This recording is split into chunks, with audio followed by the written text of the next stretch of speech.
खबरों के बाद चलिए आगे बढ़ते हैं। देश हित में प्रधानमंत्री ने पेट्रोल डीजल से लेकर सोना खरीदने में संयम बरतने की अपील की है। अपील क्या हुई, विपक्षी खेमे से सियासी प्रहार तेज हो गया। एक तरफ पीएम कह रहे हैं संकट के दौर में संयम बरते, दूसरी ओर विपक्ष कह रहा है यह तो कॉम्प्रोमाइज्ड पीएम है, चुनाव का इंतजार किया जा रहा था, पॉलिसी पैरालिसिस है। सवाल है कि जब दुनिया भर में असर और पहले की भी सरकारें कहती रही हैं, फिर आज ये कॉम्प्रोमाइज वाली थ्योरी क्यों? आप रिपोर्ट देखिए फिर डिबेट।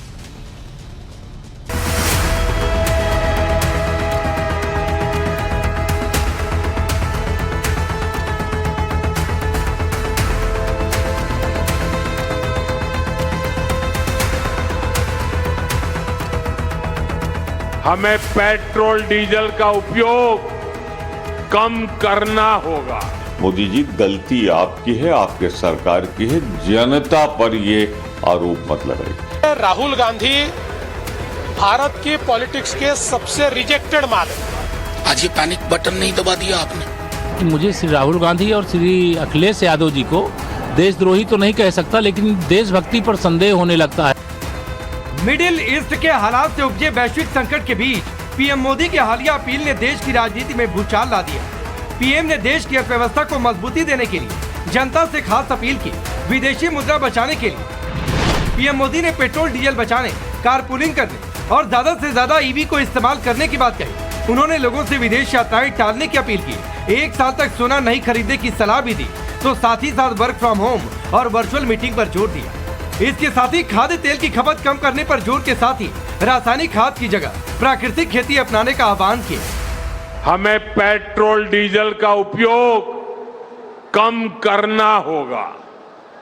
शहरों में जहां मेट्रो है, वहां हम तय करें कि हम मेट्रो का ही उपयोग करेंगे।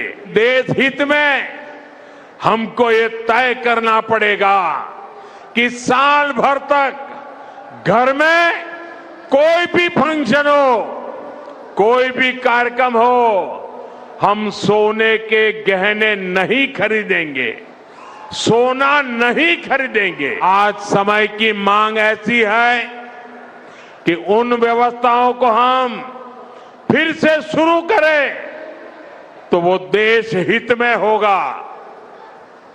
Work from home, online conferences, virtual meetings, इनको हमें फिर से प्राथमिकता देनी है। प्रधानमंत्री की इस अपील को राहुल गांधी ने पीएम मोदी की नाकामी बताया, तो वहीं अखिलेश यादव ने बीजेपी को ही देश के लिए संकट करार दिया। कांग्रेस से लेकर दूसरी विपक्षी पार्टियों ने सरकार की मंशा और टाइमिंग पर सवाल उठा दिए। अरे ये तो आपकी जो कर्ज लेने की अंतर्राष्ट्रीय आपने सारी सीमाएं पार कर ली हैं। आपने देश को एक बर्बाद आर्थिक नीति दी है, उसके कारण ये हो रहा है। मोदी जी, गलती आपकी है, आपके सरकार की है, जनता पर ये आरोप मत लगाइए। अगर हम में से कोई सवाल उठाता था तो आप कहते थे कि पैनिक क्रिएट मत करो, आपके लोग कहते थे। आज ये पैनिक बटन नहीं दबा दिया आपने। पर उपदेश कुशल बहुते रहे, दूसरों को उपदेश दीजिए। मैं समझता हूं इस तरह की विसंगतियों के साथ अगर कोई व्यक्ति या सत्ता कंफर्टेबल है तो ईश्वर मालिक। Rather dramatic. No other country has given this kind of directives or appeals. विपक्ष के इन हमलों के जवाब में बीजेपी भी पूरी तरह आक्रामक दिखी। महाराष्ट्र के सीएम फडणवीस ने राहुल को सियासत का रिजेक्टेड माल कह दिया, तो वहीं यूपी के डिप्टी सीएम केशव मौर्य ने कहा कि राहुल और अखिलेश की देशभक्ति पर संदेह होने लगता है। राहुल गांधी भारत की पॉलिटिक्स के सबसे रिजेक्टेड माल है। Rejected by all, rejected always, rejected in every state. Rahul Gandhi और श्री अखिलेश यादव जी को देशद्रोही तो नहीं कह सकता, लेकिन देशभक्ति पर संदेह होने लगता है कि ये भारत के लिए और भारत की तरफ से बोलते हैं कि भारत के दुश्मनों की तरफ से बोलते हैं। समझ में नहीं आया करता, ऐसी भाषा देश नहीं स्वीकार करेगा। कांग्रेस को करारा जवाब देने के लिए बीजेपी ने आक्रामक नैरेटिव और ऐतिहासिक संदर्भों का सहारा भी लिया। सोशल मीडिया पर नेहरू, मनमोहन सिंह और पी चिदम्बरम के पुराने वीडियो और फैसलों को साझा कर हमला किया। बीजेपी प्रवक्ता प्रदीप भंडारी ने पूछा, राहुल गांधी के मुताबिक चिदम्बरम ने भारतीयों से सोना न खरीदने की अपील करके क्या समझौता किया था? राहुल के अनुसार यूपीए सरकार भी समझौता कर चुकी थी। almost minimal gold imports into the country, it will dramatically change the situation of the current account deficit. Pradeep Bhandari ने दूसरे पोस्ट में सवाल किया। राहुल के मुताबिक डॉक्टर मनमोहन सिंह एक समझौतावादी प्रधानमंत्री थे, जिनके मन में देश हित नहीं बल्कि दल हित है। वो कभी भी राष्ट्र प्रथम का अर्थ नहीं समझ पाएंगे।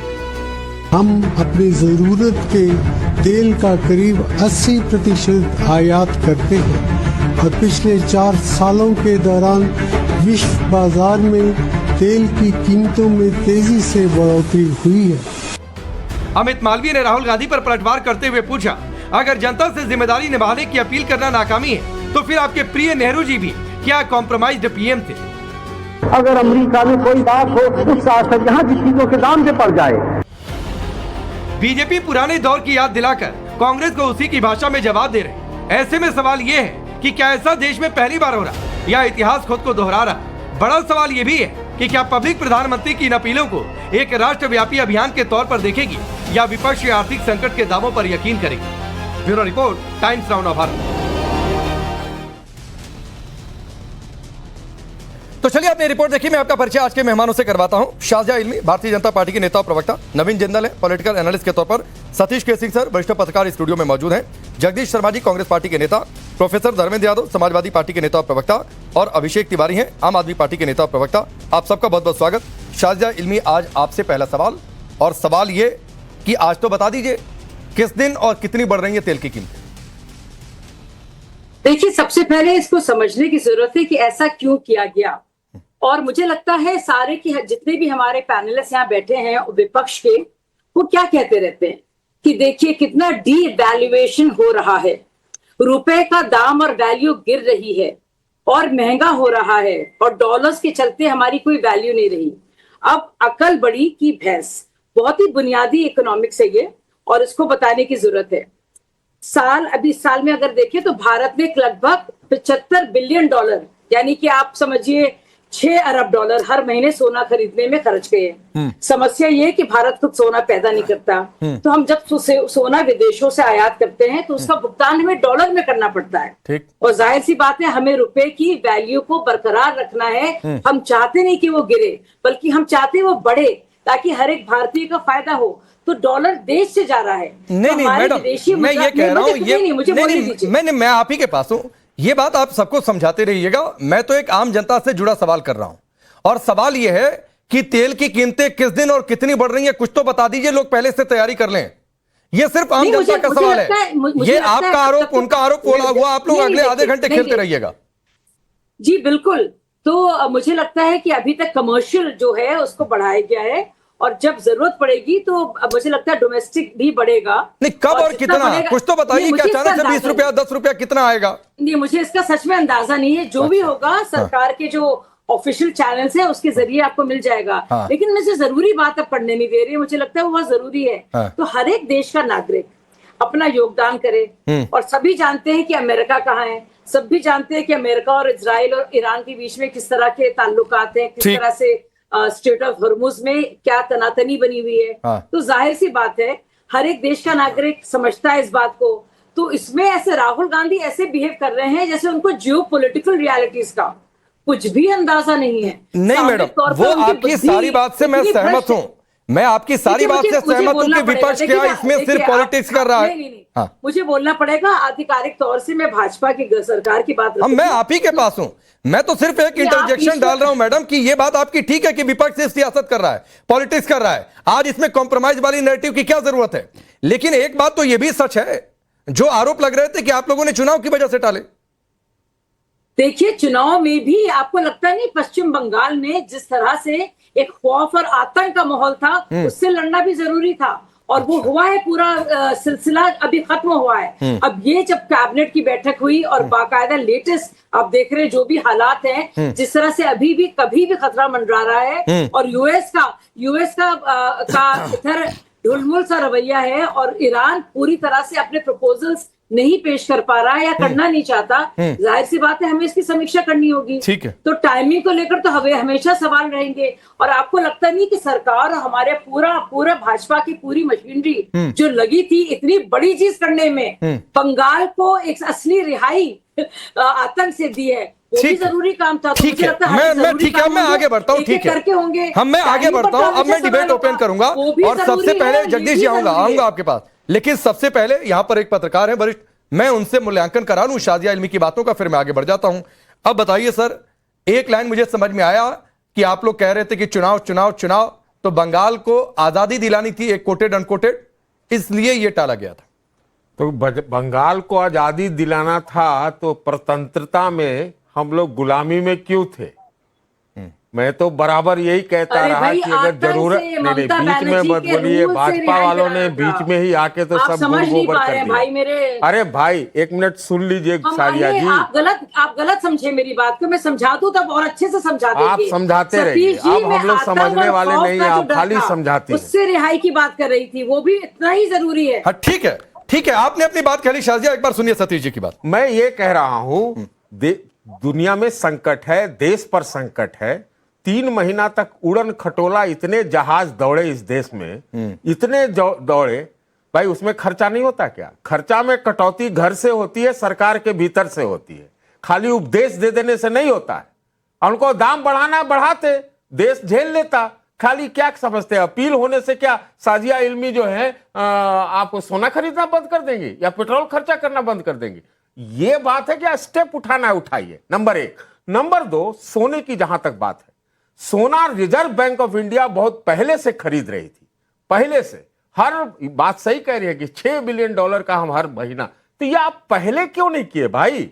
ये पहले सुझाए। अब तो युद्ध तो लगता है समाप्त जैसा हो रहा है, तब आप जो है युद्ध डिक्लेयर कर रहे हैं। नंबर 2। नंबर 3 ये भी आप समझ लीजिए कि अगर जरूरत जो देश के हित में हो वो करना चाहिए। जब विपक्ष वाले, मैं तो आज विपक्ष की बात कहना चाहता हूं, विपक्ष वाले कहते थे कि भाई ये आगे आने वाला दिन खराब होने वाला है, तो चूंकि अच्छे दिन, किस्मत की बात, रुपये का, प्रधानमंत्री के उम्र से तुलना, ये तो यही लोग करते थे ना। तो आज जवाब दें, क्यों ऐसा हुआ? उस समय क्या वैश्विक संकट नहीं हुआ था साथ में? उसके बाद एक बात बताइए। तो आपके समय में सर एक बात संकट बताइए। हो तो संकट, हाँ, आपके समय में हो तो संकट में संकट, ठीक, और दूसरे के समय हो तो देश का जो रुपया नीचे कर दिया, तो ठीक है। देश को मतलब आप ये मान रहे हैं, मतलब आप ये मान रहे हैं कि तब की भी सरकार सही थी और अब की भी सरकार सही है? नहीं, मैं बिल्कुल कह रहा हूं कि सरकार विलंबित ताल में तबला बजा रही है। हाँ, मतलब सरकार सही है, टाइमिंग को लेकर आप क्वेश्चन कर रहे हैं ना? टाइमिंग क्या, 3 महीना में कितना पैसा आता था? 3 महीना ठीक है, कंपनी मैं ये पूछ रहा हूं सरकार सही है ना? चला गया। प्रधानमंत्री ने जो अपील की वो सही अपील है ना? अपील करने से क्या होगा भाई? तो क्या नहीं होगा? अपील करने से क्या होगा? चिदंबरम ने अपील की थी तब नहीं आपने? नहीं, अपील जो भी करता है उसका कुछ होता है, स्टेप उठाना पड़ता है। देखिए, आपको सोना रोकना है, रोक लीजिए। आपको जो है तेल खर्चा काटना हो, काट लीजिए। कुछ तो फैसला कीजिए ना भाई। पहले आपने नहीं किया फैसला। 33 से 34 लाख करोड़ रुपया आपने पेट्रोल जब घटता था पूरे अंतरराष्ट्रीय बाजार में, तब आपने वसूले हैं बड़ा। ठीक है, तो शाजिया एक रिप्लाई करिए, इसीलिए ही चलेगी। ठीक है, इसीलिए मैंने पहले ही कहा था कि अपील के साथ फैसला भी आ जाता कि भाई 10 रुपया बढ़ गया, 15 रुपया बढ़ गया या 5 रुपया बढ़ गया, जो भी बढ़ गया, आ जाता फैसला ही। देखिए, बहुत ही साफगोई से, स्पष्ट तरीके से प्रधानमंत्री जी ने बताया और समझाया है कि क्यों ये जरूरी है।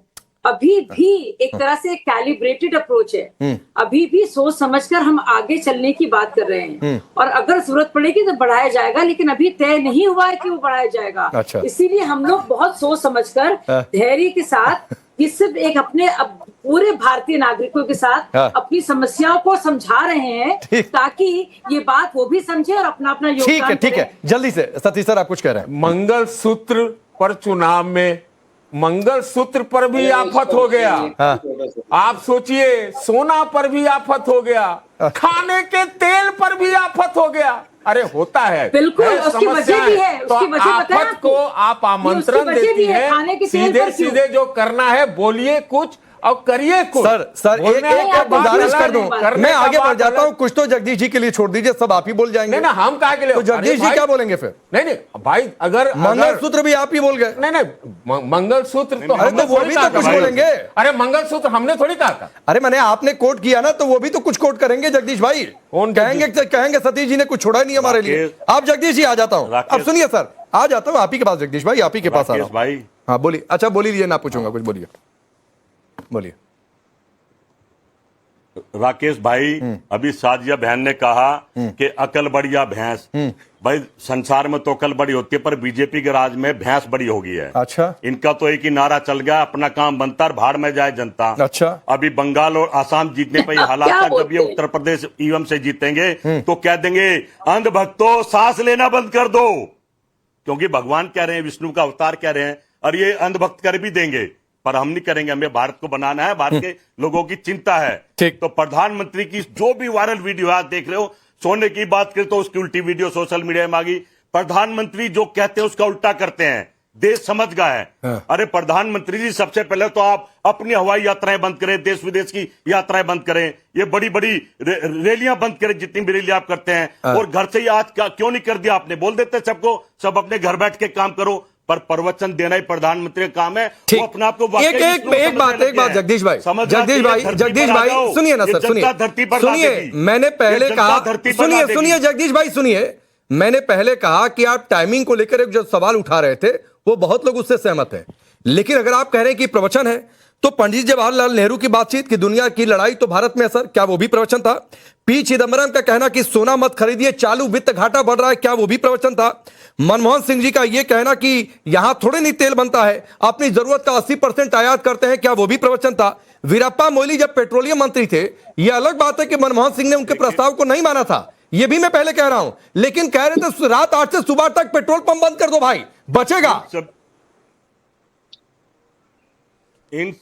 इन सभी नेताओं ने चुनाव खत्म होने पर ऐसा काम नहीं करा सर। नहीं ना, अगर मैंने पहले कहा कि आपके इस एक लॉजिक टाइमिंग वाले पर बहुत सारे लोग सहमत हैं जगदीश भाई, लेकिन ये प्रवचन है तो क्या ये भी प्रवचन है? पहले बताइए। राकेश पांडे जी, वीडियो निकालिए एक भी। किसका? एक भी वीडियो ऐसे बता दिया चुनाव खत्म होती है, ऐसी बात कही हो। अरे फिर वही बात है, मैं जब पहले खुद ही कह रहा हूं जगदीश भाई कि आपकी ये चुनाव वाली बात पर बहुत सारे लोग सहमत हैं, और एक हद तक मैं भी सहमत हूं कि ठीक है भाई, बहुत सारे लोग कह रहे हैं कि अगर ये 23 फरवरी 28 फरवरी से युद्ध चल रहा है तो कहे लिए इतना इंतजार कीजिए, लेकिन अगर प्रवचन है तो फिर ये भी प्रवचन था क्या? अरे भाई, आज आपके चैनल पे देख रहा था मैं भी। क्या राकेश पांडे जी, आपके चैनल पे देख रहा था क्या? कि सभी बॉर्डर पे तार लगा दिए रातों रात में। चैनल पर नहीं, सपने में देख रहे थे। गुमराह कर रहे हो भाई। अरे चैनल पर नहीं, अपने सपने में देख रहे थे। रातों रात फेंसिंग नहीं हो जाती है। आज चैनल पर आप सुनिए जगदीश भाई, आज आपने चैनल पर यह देखा कि शुभेंदु सरकार की पहली कैबिनेट मीटिंग, और उस कैबिनेट मीटिंग में अगले 45 दिन में बीएसएफ को जमीन देने का फैसला, ये आपने चैनल पर देखा होगा। अब हुआ क्या होगा कि उसके बाद आप खाना वाना खा के सो गए होंगे, आज सोकर दिन में सपना देखे होंगे कि भाई ये फेंसिंग लग गई, तो सपना मत देखा करिए। चलिए, रातों रात फेंसिंग 1-2 घंटे में नहीं लग जाती है। नवीन जिंदल, एक मिनट रुकिए भाई, रुकिए। नवीन जिंदल, क्या जवाहरलाल नेहरू, मनमोहन सिंह, चिदम्बरम, ये उनकी बातें भी प्रवचन थी? एक टाइमिंग वाली बात वो वाजिब है विपक्ष की कि क्या आपने चुनाव का इंतजार किया? अब रुकिए जगदीश जी, रुक जाइए। राकेश भाई, पहली बात तो ये है कि क्या मोदी जी ने पेट्रोल डीजल किसी के दाम बढ़ा दिए हैं क्या? वो देश की जनता से अपील की है। अच्छा, और अपील क्या है? हाँ। अपील ये है कि आप 24 कैरेट का ठोस सोना मत खरीदिए। अच्छा। आवश्यकता अनुसार ज्वेलरी खरीदिए, किसी को आपत्ति नहीं है। अरे वो कह रहे हैं खरीदिए ही नहीं भाई, 1 साल तक। सोने के कारोबार से जुड़े हुए 5.5 लाख लोग कारीगर, उनके बारे में भी सोचा जाता है। तो जो जरूरतमंद की ज्वेलरी है, ज्वेलरी खरीदने में किसी को आपत्ति नहीं है, हमारे देश के अंदर सोना है, लेकिन आप इन्वेस्टमेंट के लिए ठोस सोना मत खरीदिए, वो भी 1 साल के लिए। अरे नहीं नवीन भाई, प्रधानमंत्री ने कहा है कि घर में कोई कार्यक्रम हो, फंक्शन हो, सोना मत खरीदिए। कार्यक्रम के लिए कौन सा इन्वेस्टमेंट होता है भाई? राकेश भाई, बड़ा स्पष्ट मैं कहता हूं, उन्होंने कहा 1 साल के लिए, 1 साल जरूरत के अनुसार जो सोना है, इसके अलावा सोना मत खरीद। जरूरत का शादी ब्याह में जरूरत है, उसके लिए किसी को मनाही नहीं है, लेकिन आप ठोस सोना जो लोग इन्वेस्टमेंट के लिए खरीद रहे हैं, अच्छा। जिनको ये लग रहा है कि 5 लाख रुपए तोला हो जाएगा, हाँ। वो ना खरीदे। लेकिन मैं 2-3 महत्वपूर्ण बात यहाँ कहना चाहता हूँ, क्योंकि सतीश जी ने भी कहा, हाँ। और जगदीश जी ने भी कहा। हाँ। मुझे बताइए, 2006 के अंदर एक आदेश निकाला था कांग्रेस की सरकार ने, हाँ। कि शाम को 8 बजे के बाद 1 घंटा सब बिजली बंद करेंगे। सरकारी दफ्तरों के अंदर शाम को 5 बजे के बाद एसी बंद कर दिए जाते थे 4 बजे के बाद। हाँ। वो ये ऐसा आदेश तो इस सरकार ने नहीं दिया। इस सरकार ने कहा कि आप इलेक्ट्रिक व्हीकल में जाइए। अगर मोदी जी ने कहा तो क्या बुरा कहा? देश के अंदर बिजली पर्याप्त है, देश के अंदर सीएनजी पर्याप्त है, देश के अंदर एथेनॉल है। हम अपनी जो हम बाहर से इंपोर्ट करते हैं, अगर उस पर निर्भरता कम होगी तो क्या दिक्कत है किसी को? 5 लाख कारीगर, सोन में ज्वेलरी के व्यापार से जुड़ा हुआ व्यक्ति हूं मैं। बुलियन ज्वेलर्स एसोसिएशन पूछा महाजनी का चेयरमैन हूं पिछले 20 साल से। मैं लोगों को जानता हूं, मैं लोगों के दर्द को जानता हूं। 5 लाख लोग कारीगर जो काम करते हैं, उनको अपना ज्वेलरी बेचने में किसी को आपत्ति नहीं है। लेकिन जो पिछले कुछ समय से भेड़ चाल चली हुई है कि ठोस सोना अपने घर के अंदर रखेंगे क्योंकि रेट बढ़ जाएगा तो सोना। सर प्लीज नवीन जी, इस देश में आम आदमी घर में ठोस सोना बिस्किट खरीद के नहीं रखता है सर।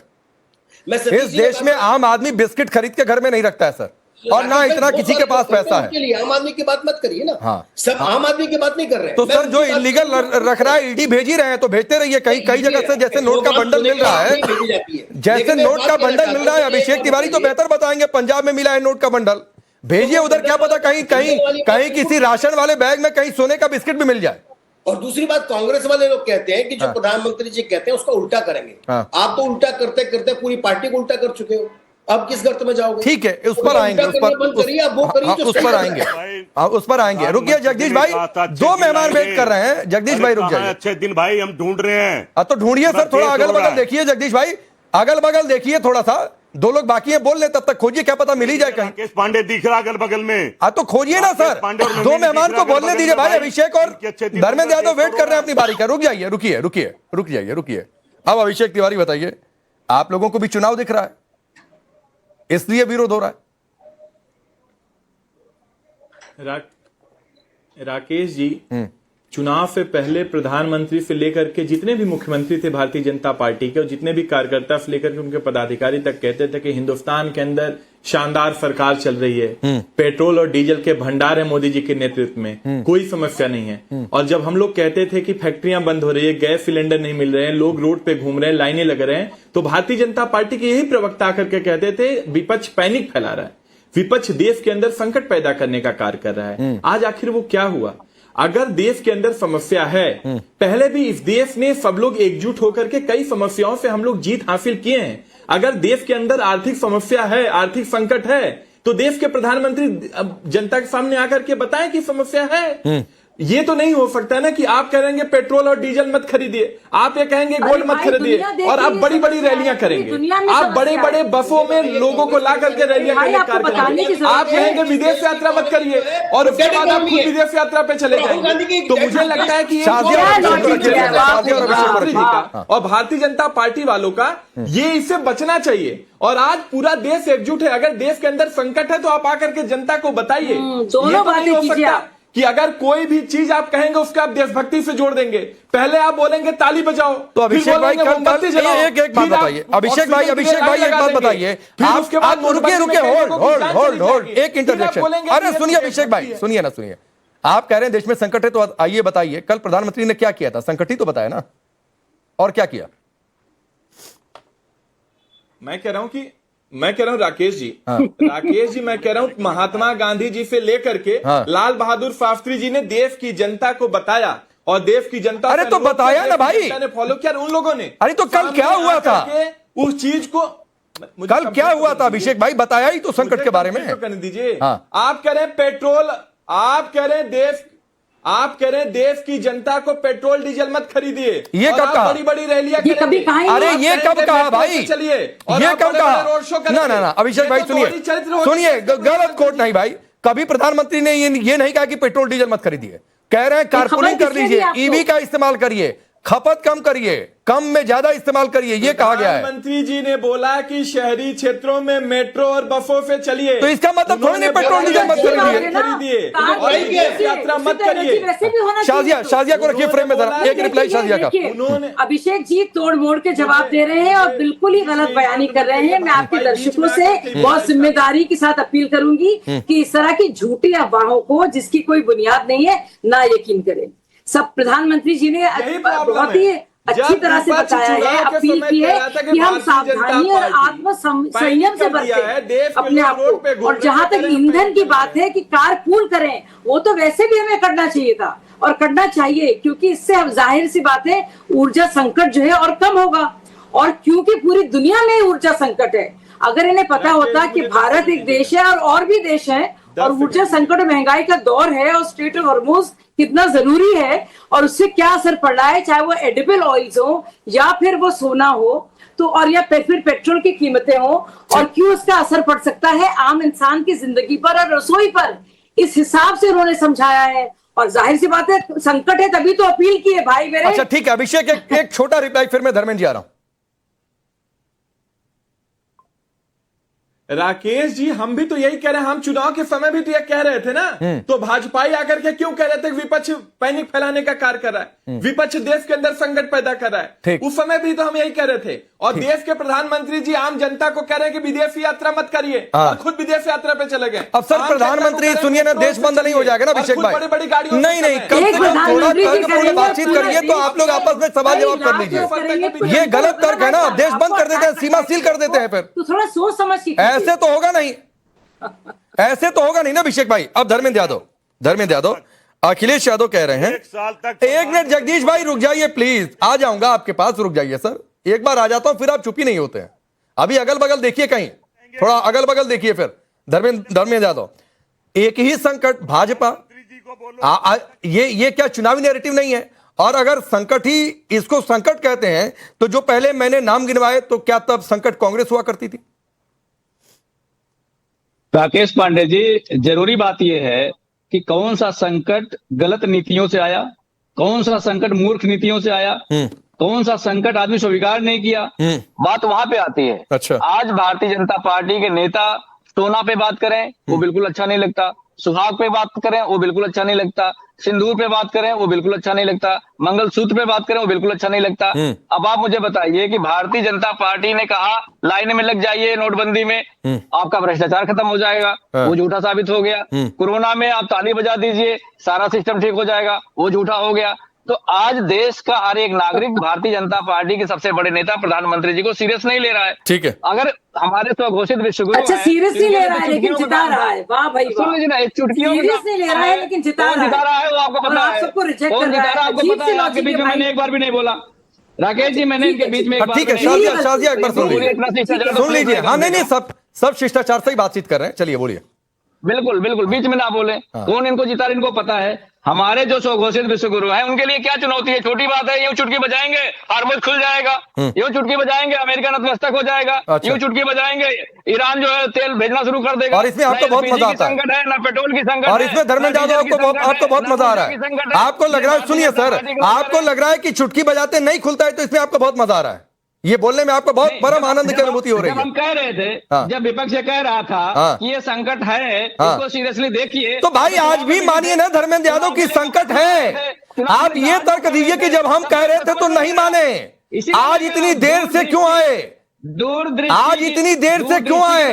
तो दूरदृष्टि पर ही सवाल उठाइए, ये मत कहिए कि संकट नहीं है। सुन लीजिए, हाँ अरे भाई दूरदृष्टि होती तो संकट को कम किया जा सकता। अच्छा सुनिए एक बात धर्मेंद्र भाई सुनिए ना, अरे भाई सुनिए ना धर्मेंद्र यादव सुनिए, अरे भाई सुनिए, एक आपकी पार्टी के नेता हैं अजेंद्र सिंह लोधी, अरे सुनिए ना, एक आपकी पार्टी के नेता हैं अजेंद्र सिंह लोधी, नाम सुना है उनका?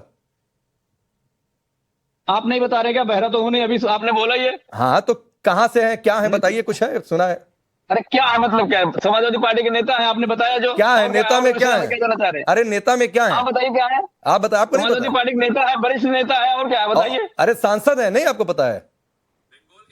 अरे आप बता रहे तो क्यों नहीं पता, पूरा देश जानता सांसद। अच्छा हम बताएंगे तो आप पता है, चलिए छोड़ दीजिए, ये तो मैंने ऐसे ही पूछा था। अरे ये तो हाँ ना, बहुत वैल्यू है।